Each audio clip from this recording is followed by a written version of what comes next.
Guys, we are having an impromptu session today. You'll notice that Jason Crowe, who we're going to intro in a second, is in San Francisco, it seems, or All day, every day.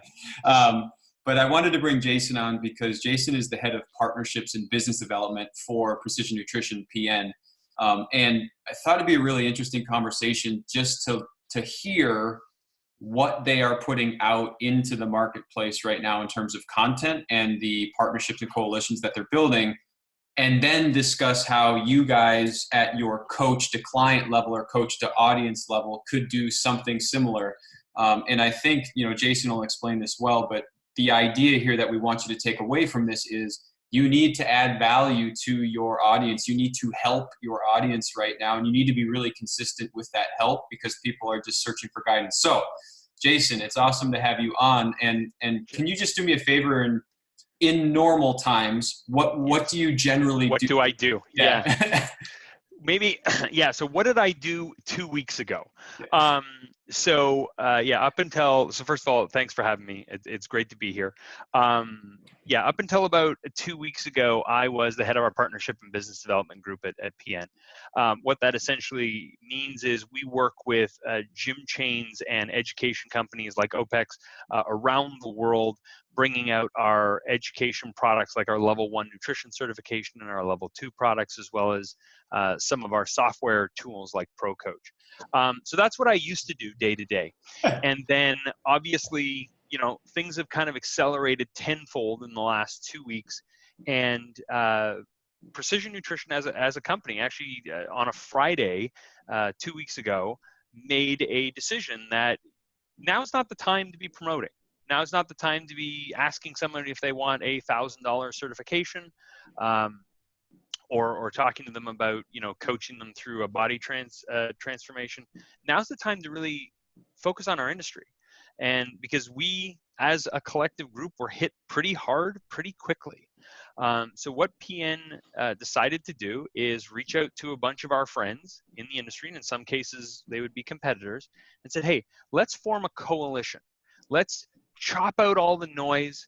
Let's get rid of everyone's personal opinions, and let's put scientific, evidence-based information up front, specific to to the fitness industry, in front of all of our audiences.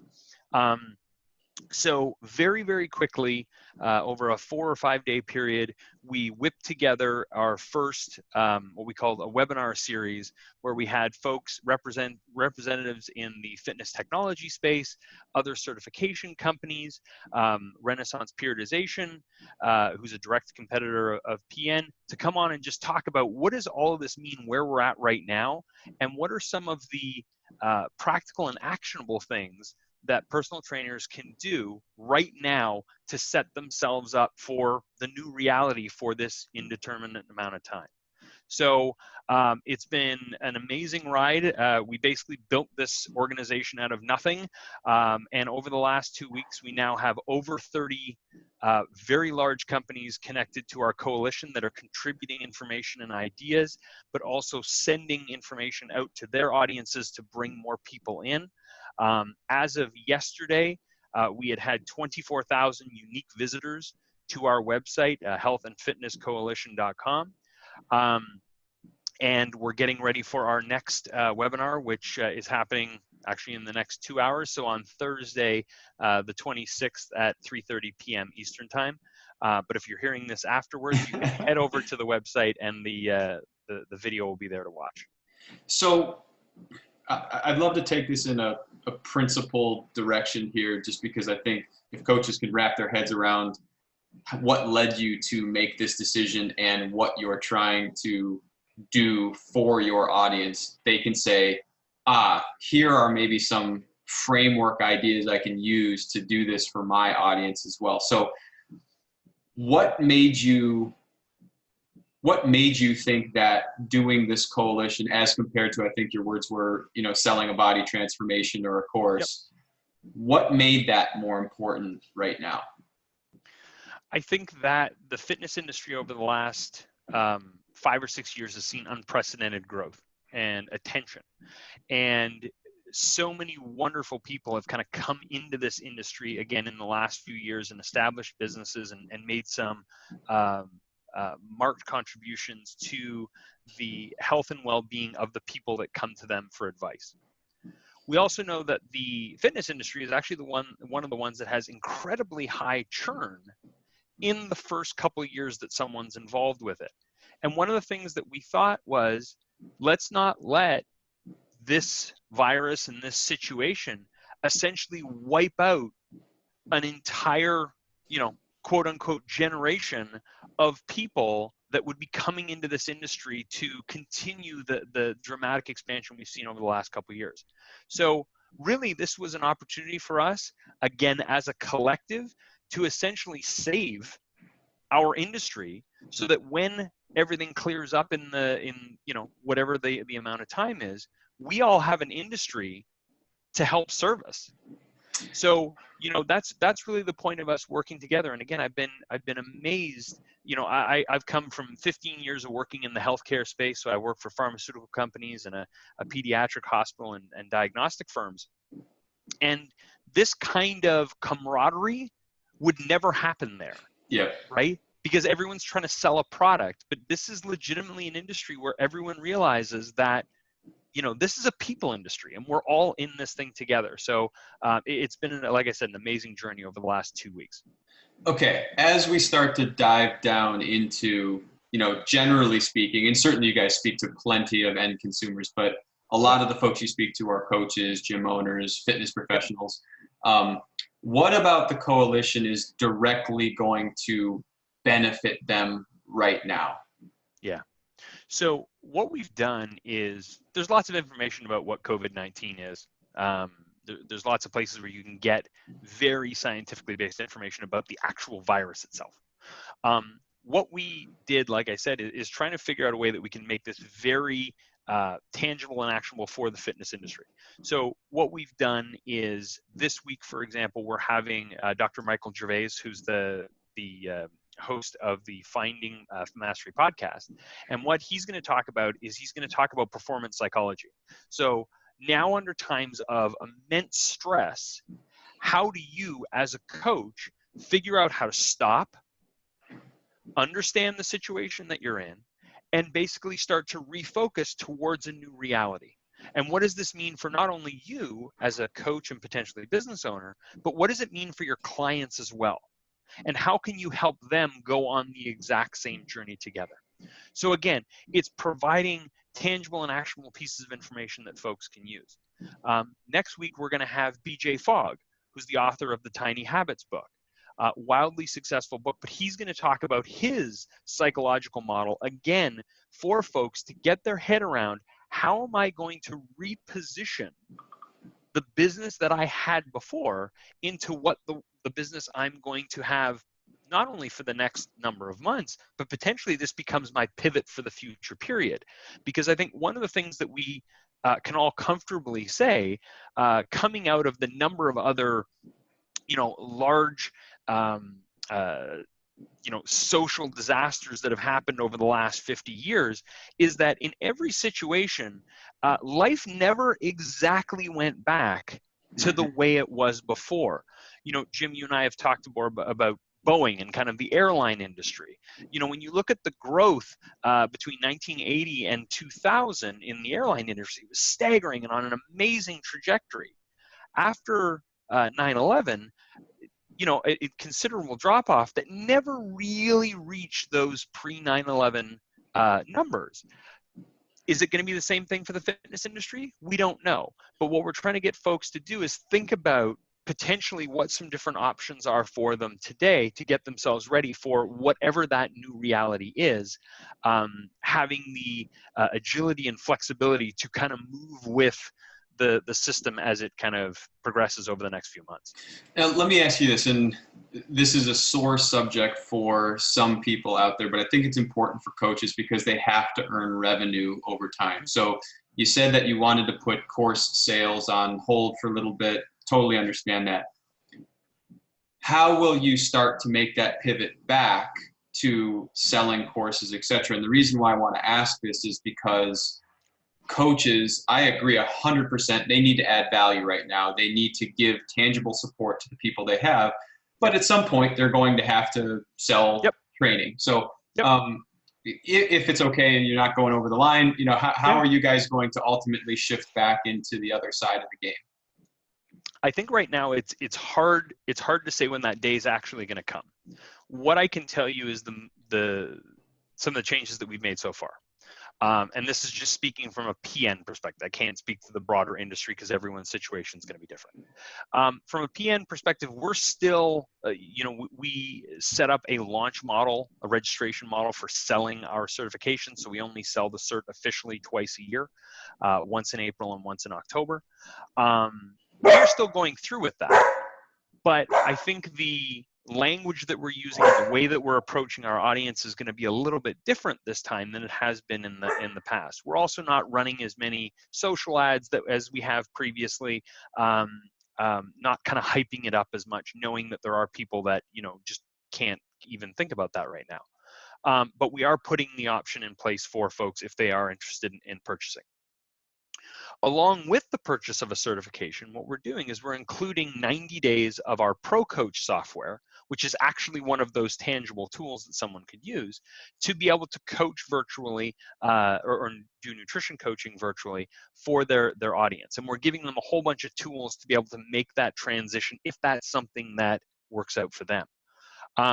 So we're right now in a place where again, we're in a slightly different spot. PN's a great, very well-financed business. We're in a fantastic spot. And again, this is where we see our responsibility, quite frankly, is to do the right thing for the broader industry. So that's what we're trying to do.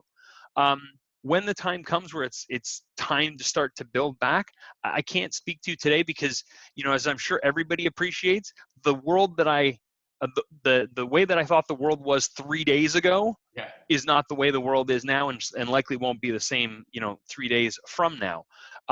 So it's hard to make a decision about that, but what we're trying to do is get folks as many resources both on the practical and theoretical side to get their head around it, but also in an actionable product like Pro Coach, or being able to give them the certification now if it's something that they're interested in. Yeah, we view it the same way at OPEX, particularly in this moment where we're doing daily webinars. We're on our membership site nonstop with all of our coaches. Obviously, social media, we're just engaged all the time. I've said that my Zoom meeting room has skyrocketed in usage the past 10 days.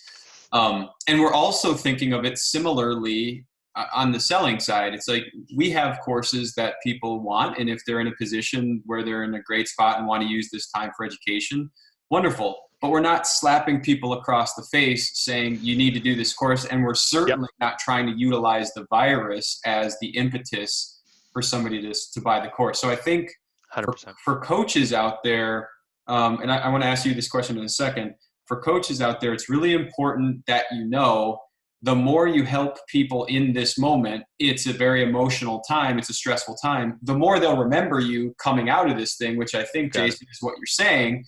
You are building the best brand and the best reputation and the most trust in your market, so that when this thing calms down, you'll be the only place where somebody would want to go. Is that sort of how you guys see it?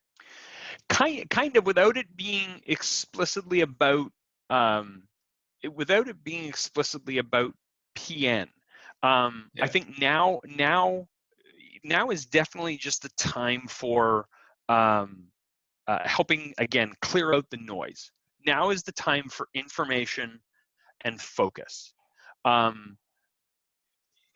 2-3 months from now, then it might be in a situation where we start to talk more about PN, and we start to talk more about things that we can do, or other coalition members. And that's an important thing too, because we're all kind of, it's an all boats rise with the tide type situation.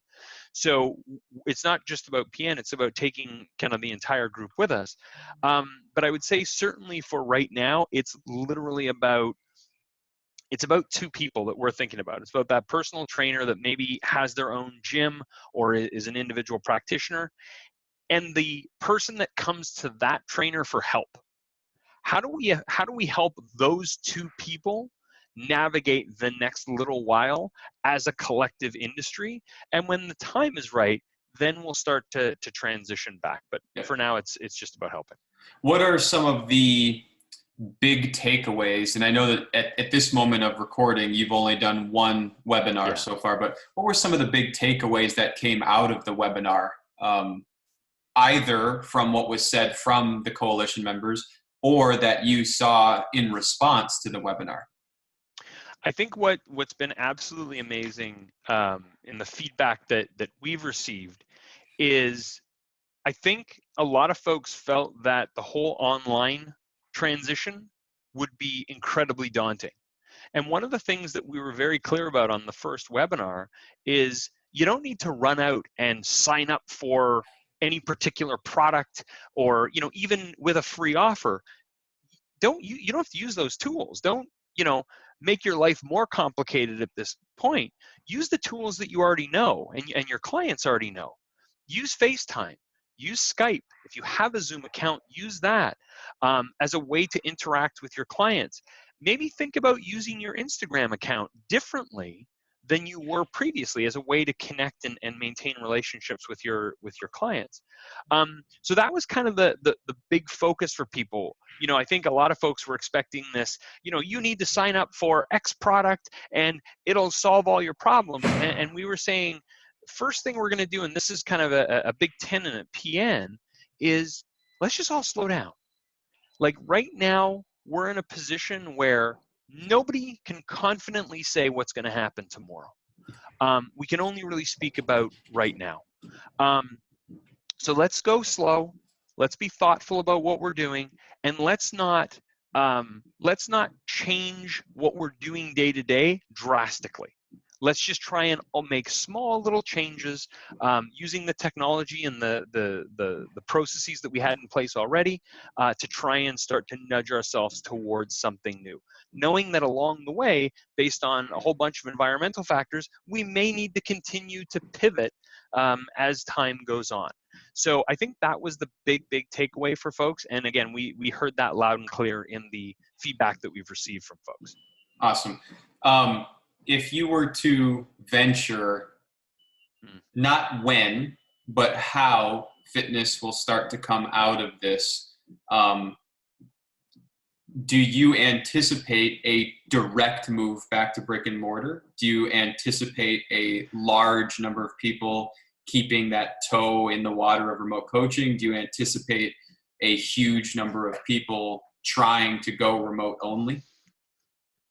I think you're going to see an incredibly mixed bag. What I do and can confidently say is I think the need is going to be there. I think the medium by which people interact with health and fitness is going to be, it's not that it's going to be different, it's going to be varied. Mm-hmm. I think, brick and mortar traditionally was kind of like, it's kind of like the hospital system in the center, and that was the foundation and the core. And then as you kind of went out, as you go out to the specialists and the doctors, kind of using a medical example, that's when you went out to the folks that were doing kind of online training and some alternative type stuff. I think you're going to see a lot more variability in the offers that are out in the community, for one. But I would say confidently that the need is going to be there. I think a lot of people are trying. I see the 10 push-up challenge, and I see, different things. I saw people doing pull-ups and that kind of thing, which is amazing, getting people thinking about it. But the reality is, at least from all the folks that I've talked to, when you're 100% used to being in a gym, there's kind of been this drop-off. Like, people haven't moved. They've been trying to walk around a little bit, but they haven't get the same movement they were getting previously. And I think that there's going to be a real desire to get back into something. The how that something is delivered, I think, still is very much TBD. I couldn't agree more. I think that everybody is figuring out what rhythm looks like right now. And then when this slows or calms, rhythm is going to change again. So back to your point on habits and behaviors, ultimately that's what we're trying to have coaches speak to their clients the most about, because fitness, you know what I mean? It's like, yes, we can give you a great at-home program. That's Yep. easy, but anybody can give you a couple of air squats and walk around the block right now, or Yep. walk around the apartment. Yep. But can or will somebody take some time to think about how they can implement these small behaviors, because they could come out of it better. So I think 100%. for my kind of last thought, and then I'd love to have your last thought. I think that ideas like the coalition are so important for coaches to then take down to their local level, because that keeps the message going that fitness matters and health Yep. matters and Yep. behaviors matter. What would you want coaches to take away from not just the coalition, but what they can be doing to better support their clients or their markets right now? I think the best thing for coaches to do, number one, and this is a shameless plug, is to go on to the healthandfitnesscoalition.com website. That's where we're trying to curate and disseminate as much information that I was talking about earlier. Every Thursday at 3:30 p.m. Eastern time is when we're going to have a new webinar series up, and then you'll be able to see all the other past videos that are there. So that's a shameless plug.